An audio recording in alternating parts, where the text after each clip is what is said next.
வங்கியின் நிலைபெறுதகு எதிர்காலம் நோக்கி என்ற தொனிப்பொருளின் கீழ் பிளாஸ்டிக்கிலிருந்து சுற்றுச்சூழலை பாதுகாக்கும் நோக்கோடு பிளாஸ்டிக் போத்தல்கள் சேகரிக்கும் கூடுகள் இரண்டினை பொதுமக்களுக்கு அறிமுகப்படுத்தும் நிகழ்வானது நேற்றைய தினம் 27ஆம் தேதி கொமர்ஷியல் வங்கி யாழ்ப்பாண கிளையின் சிரேஷ்ட முகாமையாளர் திரு யோகச்சந்திரா தலைமையில் காலை 9 மணியளவில் வங்கி கிளையின் வளாகத்தில் நடைபெற்றது.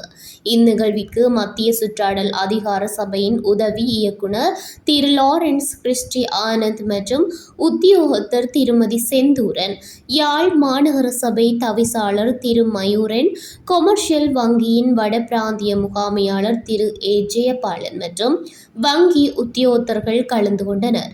இக்கூடையில் சேகரிக்கப்படும் பிளாஸ்டிக் போத்தல்கள் மீள் சுழற்சிக்கு பயன்படுத்தல் செயற்பாட்டில் ஈடுபடுபவர்களுக்கு வழங்கும் நோக்கில் செயற்படுத்தப்படுகின்றது.